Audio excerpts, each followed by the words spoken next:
So today we are going to start class 7 on chapter number 5th, food safety. So students, आज हम जो है 7th class का science chapter 5th food and safety ये chapter को हम study करने वाले हैं।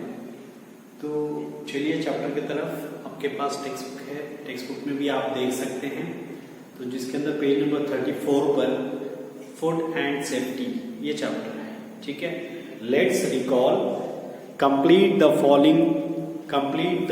Following chart with the correct information. एक टेबल दिया हुआ है वहां पर। टेबल के अंदर serial number 1 2 3 4 food and sources ऐसा एक चार्ट दिया हुआ है टेबल।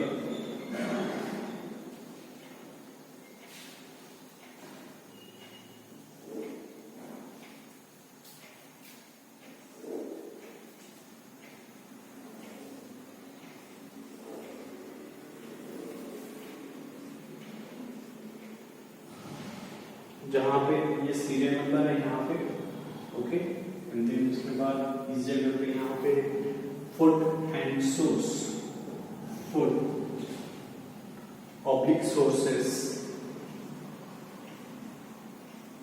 सोर्स।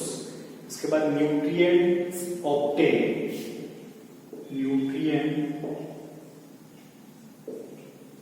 बोल के सब दिया हुआ है, ऑब्टेन, ओके। मैं यहाँ पे शॉर्ट पे लिखता हूं। और उसके बाद दिया फंक्शन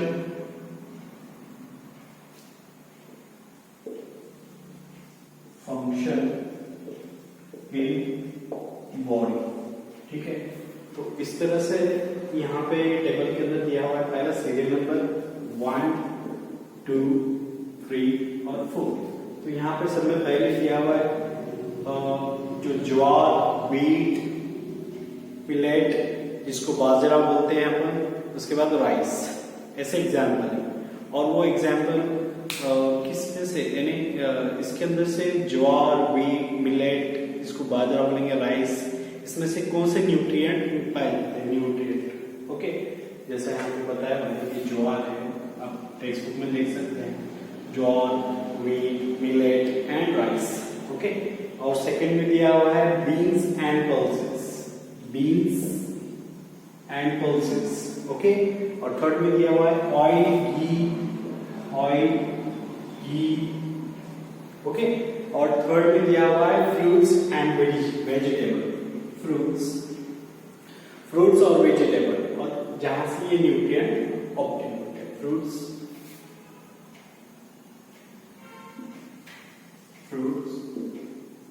एंड वेजिटेबल, ठीक है। तो ये 4 फूड सोर्स है, ये फूड है और इसके अंदर से कौन से न्यूट्रिएंट ऑब्टेन होते हैं, एंड देन इसका फंक्शन बॉडी के अंदर क्या है, ये बॉडी के अंदर क्या फंक्शन वो देखेंगे, ओके। जिस तरह से हम सीरियल के बारे में अगर बात करते हैं, जैसे कि आप टेक्स्ट बुक के अंदर देख लीजिए, वहां पे अच्छे से पेज के ऊपर दिया हुआ है ज्वार, व्हीट, मिलेट, बाजरा, राइस, ये फर्स्ट एग्जांपल है। तो उसमें से कौन सा न्यूट्रिएंट मिलेगा हमको, तो जैसे कि हमको मालूम है न्यूट्रिएंट कौन सा मिलेंगे, कार्बोहाइड्रेट्स मिलेंगे, उसके अंदर से क्या मिलेंगे, कार्बोहाइड्रेट। और वो हमारे बॉडी के ग्रोथ के लिए, बॉडी के अंदर के बहुत सारी चीजों को इम्प्रूवमेंट करने के लिए है, ओके। देन सेकेंड है बीन्स एंड पल्सेस। इससे हमको प्रोटीन मिलेगा, क्या मिलेगा हमारे बॉडी के लिए, प्रोटीन की बहुत ज्यादा जरूरत है। एंड देन उसके बाद ऑयल, घी, इससे हमको फैट मिलेगा, क्या मिलेगा, फैट मिलेगा, ऑयल एंड घी से फैट मिलेगा, ठीक है, फैट मिलेगा। एंड लास्ट में होता है फ्रूट्स एंड वेजिटेबल्स, इससे हमको विटामिन मिलेंगे, फाइबर्स मिलेंगे। ये पूरे जो भी है, यानी फूड जो भी है, इससे जो न्यूट्रिएंट ऑब्टेन होते हैं, कार्बोहाइड्रेट है, क्या क्या मिलेंगे इससे, कार्बोहाइड्रेट मिलेंगे,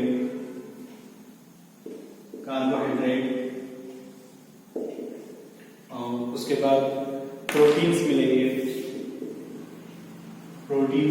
इससे, और उसके ऑयल से फैट्स मिलेंगे, क्या मिलेंगे, फैट्स मिलेंगे, ठीक है। एंड उसके बाद है फ्रूट्स, वेजिटेबल्स है, तो इससे हमको विटामिन मिलेंगे, क्या मिलेंगे, विटामिन एंड क्या मिलेंगे, फाइबर्स मिलेंगे। ये जितने भी न्यूट्रिएंट है ये हमारे बॉडी के लिए बहुत ज्यादा जरूरी है, बहुत ज्यादा क्या है जरूरी है हमारी बॉडी की ग्रोथ के लिए, बॉडी के अंदर के जितने भी सिस्टम्स हैं उनको परफॉर्म कराने के लिए, इन सब से हमको क्या मिलती है, एक टाइप की एनर्जी मिलती है जो हमारे बॉडी के अंदर जो रूटीन की जो सिस्टम है परफॉर्म करने के लिए उसको एनर्जी मिलती है, तो वो एनर्जी यहां से मिलती है। ठीक है, इस तरह से। तो चलिए उसके आगे बढ़ते हैं टेबल के नीचे। All constituents of food, carbohydrates, fats, proteins, vitamins, minerals, fibre and water are necessary for the proper growth of the body. तो क्या बताया फर्स्ट लाइन के अंदर, यहाँ पे टेक्स्ट बुक के अंदर, यानी ऑल कॉन्स्टिट्यूएंट, कौन से constituent of food, carbohydrates, fats, vitamins, ये जितनी भी क्या है, ये जितनी भी चीजें हैं, ये जितनी भी चीजें जिसके अंदर ये बताए गए हैं, तो ये हमारी बॉडी की ग्रोथ के लिए क्या है, जरूरी है। We get these nutrient from food materials like wheat, jowar, pulses, rice, vegetables, fruits etcetera. यानी इन तमाम चीजों से हमको क्या मिलते हैं, हाँ, कि ये जितनी भी जैसे वेजिटेबल है या हम जो डेली रूटीन के अंदर जो भी सीरियल वगैरह खाते हैं, अनाज खाते हैं, गेहूं खाते हैं, ओके, गेहूं मीन्स उससे जो रोटी बनती है वो खाते हैं, पल्सेस, हाँ, और राइस और वेजिटेबल खाते हैं। इन तमाम चीजों से हमको क्या होता है, क्या क्या मिलता है हमको इससे मिलता है प्रोटीन्स मिलते हैं, विटामिन्स मिलते हैं, मिनरल्स मिलते हैं, फाइबर मिलते हैं, और ये they are necessary for growth our body, हमारे बॉडी के ग्रोथ के लिए बहुत ज्यादा जरूरी है। Okay, that's it. However, what will happen if these food materials are infested by insect or spoiled in any way? अगर ये तमाम चीजें जो हमारे खाने के अंदर है ये अगर खराब होती है या स्पॉइल्ड होती है, खराब होती है, तो उससे हमको क्या प्रॉब्लम आएगा, क्या नुकसान आएगा। तो चलिए आगे देखते हैं। तो देखो आगे टेक्स्ट बुक में नेक्स्ट पॉइंट जो बताया हुआ फर्स्ट पॉइंट है फूड स्पॉइलेज। क्या बताया हुआ है, फूड स्पॉइलेज। अब फूड स्पॉइलेज मीन्स किसको बोलेंगे, खाने का खराब होना, खाने का क्या होना, खराब होना, एक टाइप से क्या होना, खराब होना बोलेंगे उसको। ओके, तो अभी किस तरह से खराब होता है वो तो अपन चीज देखेंगे। आपको ऑब्जर्व एंड डिस्कस बोल के एक पिक्चर दिखा हुआ है नेक्स्ट पेज नंबर 34 पे, डायग्राम 5.1 जिसके अंदर इवेंट्स इन आवर सराउंडिंग्स, ये पिक्चर्स दिखे हुए हैं, देख रहे हैं आप, ABCD ऐसे 4 पिक्चर्स हैं वहां पे। ए के अंदर आप देख रहे हैं वहां पे व्हीट गिरा हुआ है, गेहूं, और उसको चूहे खा रहे हैं। ठीक है, सेकेंड पिक्चर में आप देख रहे हैं बी के अंदर, वहां पे होटल के अंदर कोई परचेस करने वाला परचेस कर रहा है, और जो स्वीट्स वगैरह हैं, जो भी फूड है वो ओपन प्लेस में रखा हुआ है, जिसकी वजह से ऊपर क्या है, हाँ, मक्खियां बैठ रही है, और मक्खियां पता नहीं कहाँ से आके बैठेंगी, वो जर्म्स के ऊपर या बाहर गंदे पानी के ऊपर बैठ के आके वो जर्म्स यहाँ पे फूड के ऊपर छोड़ देंगे। और उसके अलावा एक पिक्चर में हम देखें कि चूहा क्या कर रहा है, चूहे अनाज को खराब कर देते हैं, और उनसे मुंह से निकलने वाली जर्म्स और गलत चीजें, जो भी गंदी चीजें समझो, वो हमारे गेहूं को तो हम नहीं धो सकते। हाँ, गेहूं को तो वैसे ही गिरनी के अंदर डाल के हम पीस के आटा उससे रोटी बना के खाते हैं, लेकिन राइस वगैरह है तो चलो उसको धो के हम पकाकर खाते हैं, लेकिन व्हीट का वैसा नहीं है। तो ये सब चीजें हमारे, हाँ, क्या होगा, बॉडी के अंदर एंटर हो जाएंगे, और जिसकी वजह से हम क्या हो जाएंगे, बीमार पड़ जाएंगे। और थर्ड पिक्चर में बता हुआ है, देखो वहां पे जो एक लेडी और एक जेंट्स वहां पे परचेस कर रहा है फ्रूट्स का। तो लेडी के अंदर आपने बहुत सारे फ्रूट्स गिरे हुए हैं, सामने भी है स्टॉल पर, और जो खराब फूड है, फ्रूट्स तो उसको बाजू में फेंका हुआ है, जिसकी वजह से गंदगी हो गई है। ओके, और लास्ट पिक्चर में आपको दिख रहा है वहां पे, और डी पिक्चर के अंदर वहां पे अनाज है या खुली चीजें, जिसकी अगर अच्छा प्रॉपर स्टोरेज नहीं होता इनका, तो देखिए वो खराब हो जाती है। तो हमारे अगर घर की बात करते हैं, हमारे हाउस के अंदर तो बहुत सारी चीजें हम घरों के अंदर लेके आते हैं, वेजिटेबल लेके आते हैं। अगर वो वेजिटेबल को हम प्रॉपर स्टोरेज नहीं करेंगे, फ्रीज के अंदर रखकर अच्छे से ठंडी जगह रखेंगे नहीं, तो वो क्या हो जाएंगे, पूरी तरीके से खराब हो जाएंगे। क्या हो जाएंगे, खराब हो जाएंगे। तो फ्रीज का इस्तेमाल ही इसलिए करते हैं, हम क्या करते हैं कि वो अच्छे से ज्यादा दिन तक रह जाए और हमारी यूज में आ जाए। ठीक है, अब कौन से फैक्टर हैं, तो चलिए नीचे देखते हैं factor responsible for food spoilage.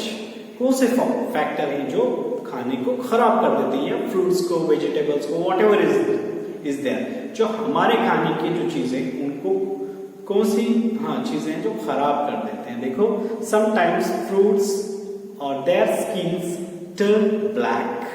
क्या होता है, कुछ टाइम पे हम देखेंगे या जब जैसे बनाना को देखते हैं, मैंगो को देखते हैं, तो अब देखो वहां पे अब देखने के बाद आपको पता चलेगा कि वो वेजिटेबल्स और फ्रूट्स वगैरह हैं तो वो खराब हो जाती है, उनकी स्किन क्या हो जाती, ब्लैक पड़ जाती, क्या होती, ब्लैक हो जाती। क्यों होता है इसका?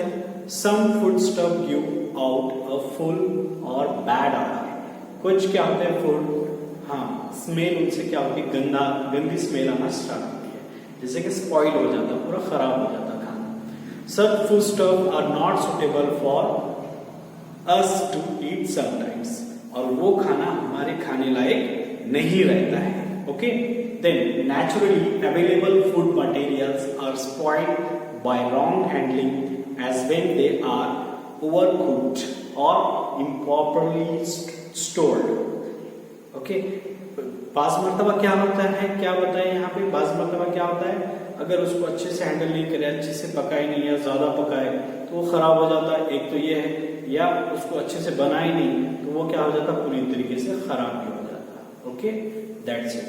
इन सच a case the quantity of the food materials deteriorates, they may also be spoiled during the transportation. Can you give more such example of food spoilage? देखो, और उसके अलावा ये चीजें बताइए, ट्रांसपोर्टिंग के अंदर भी तुम देखे होंगे बहुत सारे, मतलब ट्रांसपोर्टिंग के टाइम पर भी क्या हो जाता है, खराब हो जाते हैं। क्या होते हैं, वेजिटेबल फ्रूट्स दब जाते हैं के नीचे, और जो है कि मार्केट में आने से पहले क्या हो जाते हैं, खराब हो जाते हैं और वो फेंक दी जाती है। ठीक है, तो इस तरह से ये पूरे फैक्टर हैं जो रिस्पॉन्सिबल है, जो खाने को खराब करते हैं। ओके, तो नेक्स्ट पेज नंबर 35 पे चलिए देखते हैं। ब्रैकेट दिया हुआ है वहां पे, ब्रैकेट के अंदर दिया हुआ है, देखो आप टेक्स्ट बुक आपके सामने रखिए। ठीक है, the food stuff we consume whether of animal और plant sources must be of the best quality, otherwise we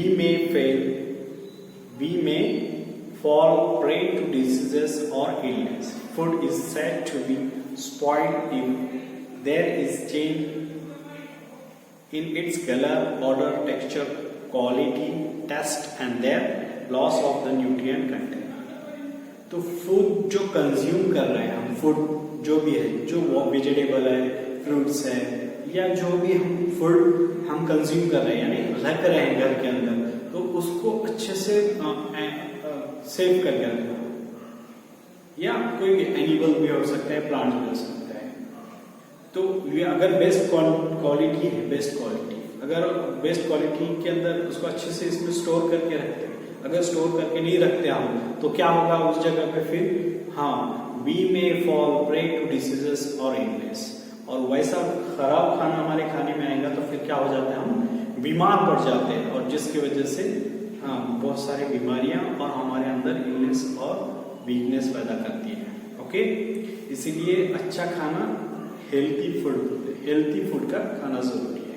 इसलिए बाहर ओपन प्लेस में भी क्या नहीं करना चाहिए हमको, खाना क्या नहीं करना चाहिए, खाना नहीं खाना चाहिए, या कोई भी स्टॉल पे वगैरह है तो वो वैसी चीजें हमको खाने के इसके अंदर नहीं लाना चाहिए। अगर लाएंगे तो फिर क्या होगा, हम बहुत सारे बीमारियों को हमको फेस करना पड़ेगा। ओके, तो ठीक है। उसके बाद जो नेक्स्ट पॉइंट दिया हुआ है, देखो, ऑब्जर्व एंड डिस्कस। अब इसके अंदर क्या दिया हुआ है, on a day out with our friends, okay,